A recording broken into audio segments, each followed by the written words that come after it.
이더리움에는 아직 명확한 가치 이야기가 없다. 이 말을 한 사람의 정체가 더 충격적입니다. 이더리움 재단의 핵심 연구를 오래 맡아온 사람의 입에서 나온 이야기입니다. 그리고 이 사람은 지금 재단에 없습니다. 이더리움 재단은 이더리움을 만든 조직 그 자체입니다. 이 네트워크가 앞으로 어디로 갈지 방향을 정하는 곳이고요. 최근 몇 달 사이 그 재단에서 핵심 인력 9명이 나갔습니다. 프로토콜 개발을 총괄해온 책임자, 남아있던 고참 연구자들, 그리고 전 공동대표까지요. 한 달에 5명이 한꺼번에 나간 달도 있었습니다. 이유가 돈이 아니었다는 게 이 얘기의 핵심인데요. 재단이 방향을 정리하면서 검열에 저항하는 것, 기술을 공개하는 것, 프라이버시와 보안을 지키는 것을 앞세웠습니다. 맞습니다. 하나하나 다 옳은 말이죠. 그런데 얼마나 커질 것인가, 얼마나 많이 쓰이게 할 것인가는 그 뒤로 밀렸습니다. 나간 사람들이 남긴 말이 우리가 옳은 걸 지키는 동안 이길 이유를 잃었다는 겁니다. 그런데 말이죠. 이런 일들이 벌어짐과 동시에 오히려 돈은 이더리움으로 들어오고 있습니다. 이더리움 현물 ETF에 몇 주째 순유입이 이어지고 있고요. 최근 한 주는 전체 코인 상품 가운데 유입 1위, 비트코인 ETF보다 3배나 많은 수치였습니다. 세계 최대 자산운용사 블랙록의 고객들은 비트코인을 팔아서 그 돈을 이더리움에 넣었습니다. 그런데 지금 가격은 어떻게 됐습니까? 사상 최고가에서 60%가 빠진 자리에 그대로 있습니다. 만든 사람은 나가고 큰 돈은 들어오는데 이상하게 가격은 안 움직입니다. 이 세 가지가 지금 한꺼번에 벌어지고 있는 일입니다. 이더리움을 들고 계신 분들이 그동안 붙잡고 있던 말이 하나 있습니다. 기관은 여전히 사고 있다. 그건 부정할 수가 없는 사실입니다. 그런데 사는 쪽과 나가는 쪽이 같은 방향을 보고 있지는 않습니다. 돈을 넣는 쪽은 상품을 보고 넣습니다. 이더리움 생태계의 펀더멘탈을 믿고, 그러나 나간 사람들은 그 이더리움이라는 이름 안에서 커리어를 다 쓴 사람들입니다. 가격은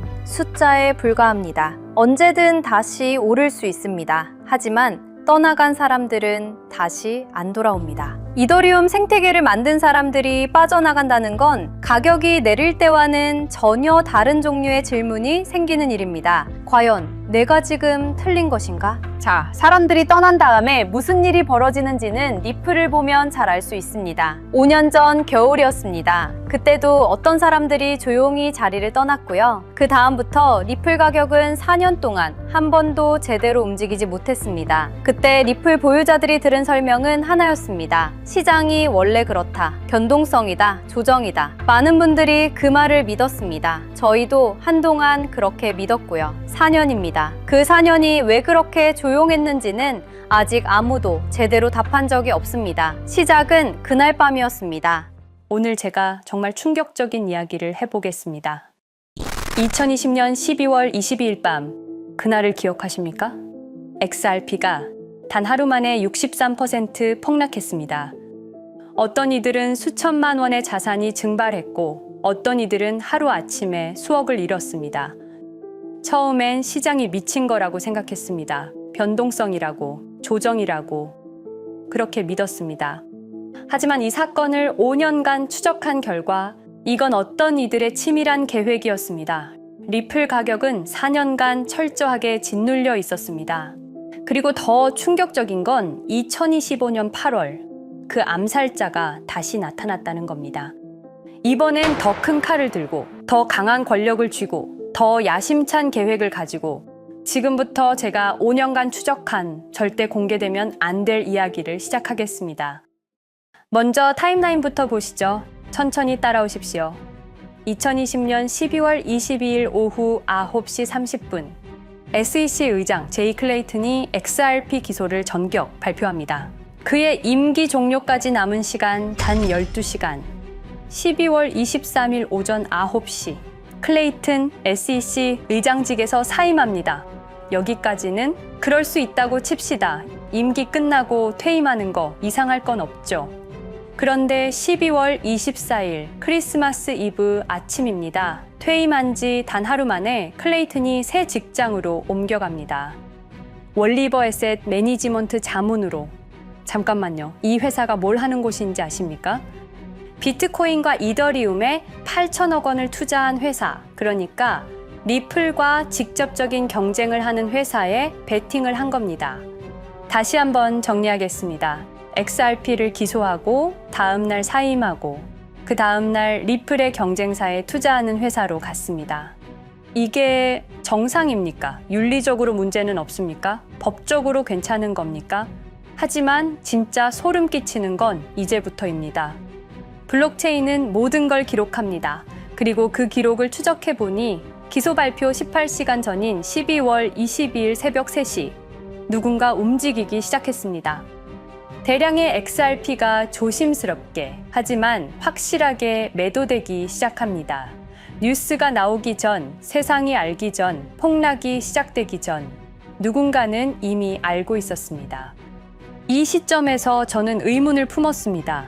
대체 왜 하필 리플이었을까? 이 사건을 이해하려면 XRP가 단순한 암호화폐가 아니라는 걸 알아야 합니다. 지금 여러분이 해외로 송금한다고 가정해보죠. 한국에서 미국으로 1,000만 원을 보낸다면 스위프트라는 시스템을 거칩니다. 전 세계 200개국 11,000개 금융기관이 연결된 거대한 네트워크. 벨기에 브뤼셀에 본부가 있지만 실질적으로는 미국이 완전히 통제하고 있습니다. 얼마나 무서운 권력이냐면요. 2012년 이란 핵 제재 때 이란 은행들을 스위프트에서 퇴출시켰습니다. 그 결과 이란의 경제는 즉시 붕괴되었습니다. 2022년 러시아의 우크라이나 침공 후 러시아 주요 은행들을 스위프트에서 퇴출시켰습니다. 이후 러시아의 루블화는 30% 이상 급락했습니다. 스위프트에서 쫓겨나면 그 나라는 국제거래에서 완전히 고립됩니다. 이게 핵무기보다 강력한 이유입니다. 실제로 폭탄을 떨어뜨릴 필요가 없으니까요. 버튼 하나로 한 나라 경제를 무너뜨릴 수 있으니까요. 스위프트는 돈의 흐름을 틀어쥔 지배의 손길입니다. 그런데 2017년 XRP가 등장했습니다. 비교해 보시죠. 송금 시간부터 압도적인 차이가 납니다. 스위프트는 국경 간 송금에 3에서 5일이라는 시간이 걸립니다. 반면에 XRP는 단 몇 초면 송금이 완료되죠. 수수료 또한 엄청난 차이가 납니다. 스위프트는 3에서 5%까지 수십만 원의 수수료가 발생하지만 XRP는 단 몇 원, 거의 공짜나 마찬가지로 송금을 처리합니다. 스위프트는 여러 국가의 중개은행이 필요하지만 XRP는 그런 것조차 불필요하죠. 그리고 2017년부터 2019년까지 일본 SBI 그룹이 뱅크 오브 아메리카가 산탄데르 은행이 하나둘씩 리플과의 파트너십을 검토하기 시작했습니다. 총 200개 이상의 금융기관, 연간 200조 원 규모의 국제 송금 시장에서 XRP가 스위프트를 완전히 대체할 수 있다는 게 증명되는 순간, 바로 그때 누군가에게는 절체절명의 위기가 된 겁니다. XRP는 단순한 암호화폐가 아니었습니다. XRP는 미국이 전 세계를 통제하는 금융 무기에 대한 직접적인 도전이었습니다. 그래서 저는 추적하기 시작했습니다. 누가 XRP를 제거하려 했나? 처음엔 당연히 정부를 의심했습니다. SEC니까요. 미국 정부 기관이니까요. 그 다음엔 월스트리트를 의심했습니다. 은행들이 위협을 느꼈을 거라고 생각했죠. 그런데 조사를 하면 할수록 이상했습니다. 모든 흔적이 전혀 예상치 못한 곳을 가리키고 있었습니다. 실리콘밸리, 뉴욕이 아니라 샌프란시스코, 월스트리트가 아니라 테크 기업들, 혁신과 자유의 상징이라던 바로 그곳 말입니다. 2002년 10월 3일로 돌아가 보겠습니다. 페이팔이 이베이에 15억 달러에 매각됩니다. 그날 50명의 직원이 퇴사합니다. 보통 회사라면 뿔뿔이 흩어지겠죠. 각자 길을 가고 연락도 끊기고, 그런데 이들은 달랐습니다. 그들은 네트워크를 만들었습니다. 서로의 회사에 투자하고 서로를 임원으로 영입하고 서로의 성공을 발판 삼아 더 크게 성장하고 20년이 지난 지금 그들이 창업하거나 투자한 기업들의 시가총액을 합치면 우리나라의 GDP보다 큽니다. 2007년 포춘지가 이들에게 특별한 이름을 붙였습니다. 페이팔 마피아. 당시엔 실리콘밸리 성공 신화로 보도됐죠. 아름다운 동료의 혁신가들의 연대, 그런 이야기들. 하지만 2025년 지금 우리는 다르게 보게 됩니다. 핵심 인물들을 하나씩 보시죠. 피터 틸, 1998년 페이팔 공동 창업, 2002년 억만장자 등극, 2003년 그는 새로운 게임을 시작합니다. 팔란티어, 9.11 테러 직후였습니다. 미국은 공포에 떨고 있었죠. 피터 틸이 말했습니다. 우리의 사기 탐지 기술을 국가안보에 사용할 수 있습니다. 그리고 CIA의 벤처 펀드 인큐텔로부터 투자를 받습니다. 20년 후 지금 FBI의 핵심 시스템도, CIA의 데이터 분석 시스템도, 국방부의 작전 시스템도, 국토안보부의 전산망까지도 미국 정부의 모든 데이터는 피터 틸의 회사를 거칩니다. 하지만 피터 틸의 진짜 권력은 정치에서 나옵니다. 2022년 JD 벤스라는 젊은 오하이오 출신 정치 신인이 상원의원 선거에 출마합니다. 우리에게는 러스트 벨트의 가난한 백인 집안 출신으로 알려져 있고 힐빌리의 노래의 저자로 유명세를 타기 시작했습니다. 피터 틸이 움직입니다. 1,500만 달러, 우리 돈으로 약 200억 원을 이 젊은이에게 쏟아붓습니다. 벤스 당선. 2024년 7월 플로리다 마러라고 피터 틸이 트럼프를 찾아갑니다. 대화의 내용은 단 하나, 제가 추천하고 싶은 부통령 후보가 있습니다. 2025년 1월 20일 JD 벤스 미국 48대 부통령 취임. 페이팔 마피아가 백악관에 발을 들여놓은 역사적 순간입니다. 그리고 벤스뿐만이 아니었습니다. 일론 머스크, 여러분이 잘 아시는 그 일론 머스크 말입니다. 테슬라, 스페이스X의 CEO, 2024년 대선에 4,300억 원을 기부합니다. 트럼프 최대 후원자, 그리고 트럼프 2기 행정부에서 정부 효율부 DOJ 수장으로 임명됩니다. 연방정부 전체의 예산을 삭감할 권한, 그의 시장 조작 능력은 이미 증명됐죠. 2021년 5월 트윗 한 줄로 비트코인을 폭락시킨 후 뒤로는 더 싸게 매집했습니다. 데이비드 sak스, 백악관 AI 암호화폐 차르, 모든 AI 정책과 암호화폐 정책의 최종 결정권자, 페이팔의 전 COO. 미국의 암호화폐 정책 최종 결정권을 페이팔 마피아가 쥔 겁니다. 그리고 한 명 더, 여러분이 잘 모르는 이름이지만 아주 중요한 인물입니다. 제드 맥켈럽, XRP 공동 창업자, 2013년 리플을 나옵니다. 그리고 스텔라루멘이라는 경쟁 코인을 출시합니다. 그가 가진 XRP는 90억 개, 2022년까지 전부 매도합니다. 무려 4조 2천억 원이라는 천문학적인 수익을 기록했습니다. 그런데 기묘한 일이 벌어집니다. 2025년 6월 페이팔의 스테이블 코인 페이팔 USD가 스텔라루멘 체인으로 확장을 발표합니다. 리플의 배신자가 만든 플랫폼으로. 우연일까요? 그리고 저는 결정적 증거를 찾았습니다. 2025년 초 내부 고발자가 나타납니다. 월리버 에셋 매니지먼트. 기억하시죠? 제이 클레이튼이 XRP 기소 다음 날 합류한 바로 그 회사. 그 회사의 내부 문서가 유출됩니다. 공개된 투자 내역은 이랬습니다. 비트코인에 우리 돈 5천억 원, 이더리움에는 3천억 원이 투자금 명목으로 지출되었습니다. 이 돈들이 향한 곳은 모두 리플의 경쟁사들이었습니다. 그리고 충격적인 숨겨진 투자 내역. 스텔라루멘에는 700억 원을, 팔란티어의 주식에 1조 6천억 원, 금액이 비공개된 투자금은 페이팔의 페이팔 USD로 향했습니다. 잠깐, 스텔라루멘, 제드 맥켈럽의 코인, 팔란티어, 피터 틸의 회사, 페이팔 USD, 페이팔의 스테이블 코인. 제이 클레이튼이 SEC를 나오자마자 들어갔던 월리버 에셋 매니지먼트를 통해서 팔란티어, 스텔라루멘, 페이팔로 흘러 들어간 것입니다. 모든 것이 연결됩니다. 모든 것이 한 곳을 가리킵니다. 이건 우연이 아닙니다. 리플과 SEC의 소송전은 거대한 연극이었던 것입니다. 모든 게 페이팔 마피아들의 계획이었던 겁니다. 이제 전체 그림이 보입니다. 페이팔 마피아의 리플 제거 작전, 이제 전부 재구성할 수 있습니다. 제드 맥켈럽이 XRP 공동 창업자로 참여하여 핵심 기술을 습득. 2013년 의도적으로 갈등을 벌인 후 퇴사. 그것도 90억 개의 XRP를 보유한 채로 말이죠. 시한폭탄을 설치한 겁니다. 피터 틸의 팔란티어, 2003년 CIA의 인큐텔 펀드 투자로 창업, 2020년까지 FBI, CIA, 국방부의 핵심 시스템을 장악하게 됩니다. 미국 정부 전체를 들여다볼 수 있게 된 겁니다. 2018년 6월, 우리 모두가 아는 바로 그 SEC 기업금융국장 윌리엄 힌먼의 발언.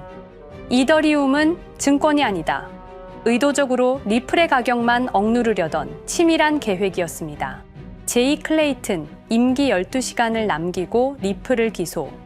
사임 이후에는 곧바로 리플의 경쟁사에 투자를 하는 회사의 자문으로 합류. 그야말로 치명타를 먹인 셈이죠. 2023년 8월, 페이팔은 페이팔 USD라는 스테이블 코인을 출시합니다. 그리고 2025년 6월에는 스텔라룸앤 메인넷으로의 확장을 발표했습니다. 제드 맥켈럽은 XRP를 매도한 자금으로 스텔라룸앤을 개발하게 됐죠.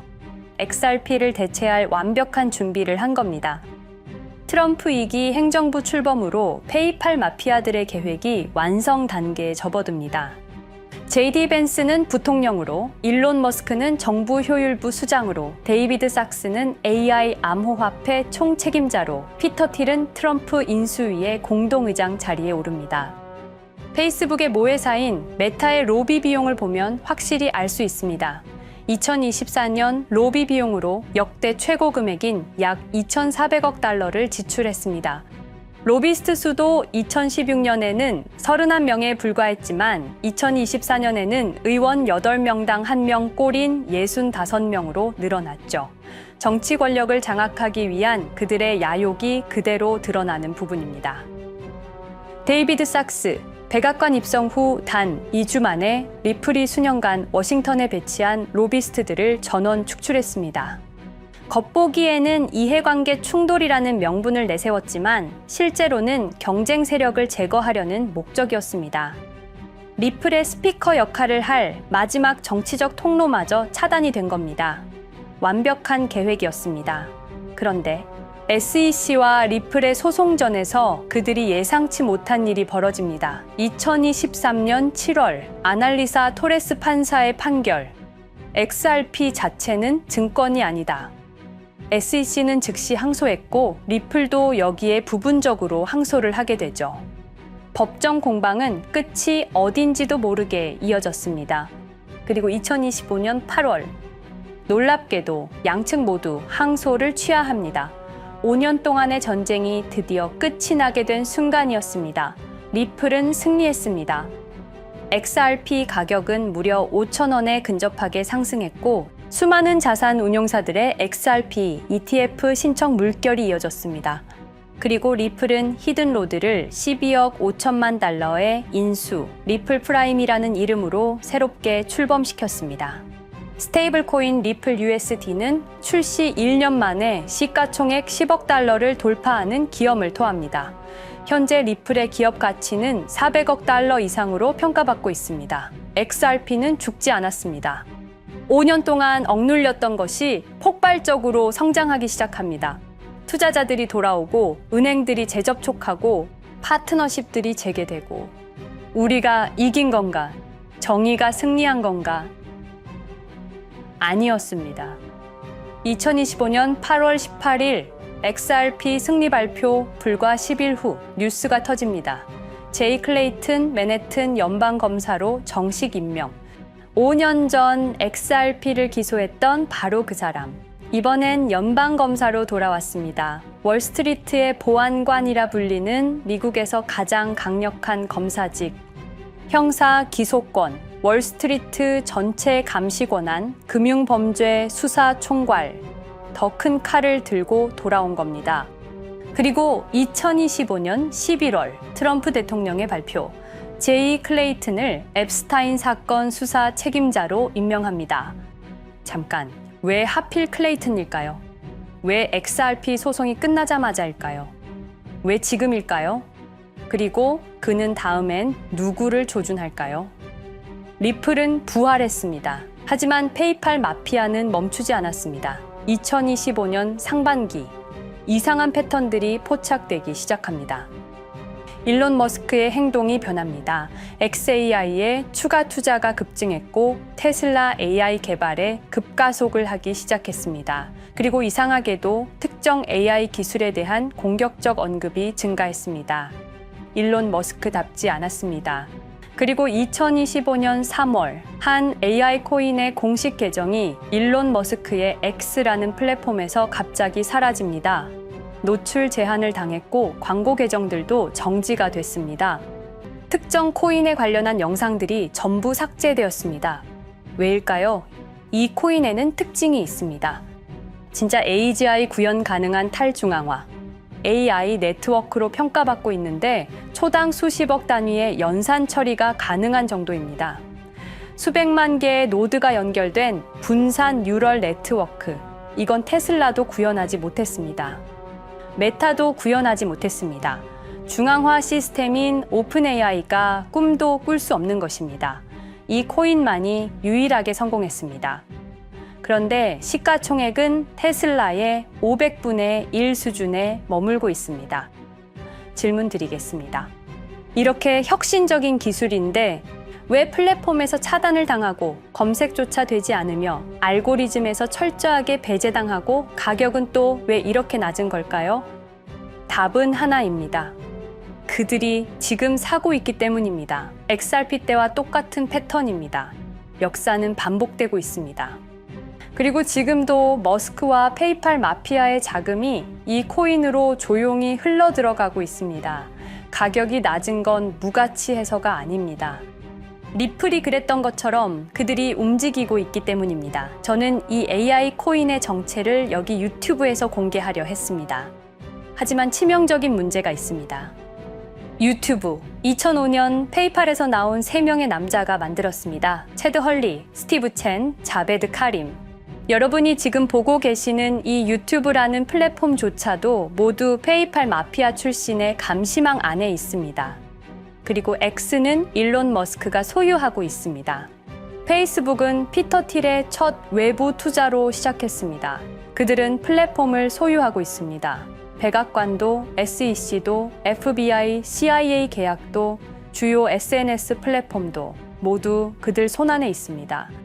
이전에 제가 이 코인을 공개한 영상이 있었습니다. 그러나 그 영상은 바로 삭제됐고 채널도 정지됐습니다.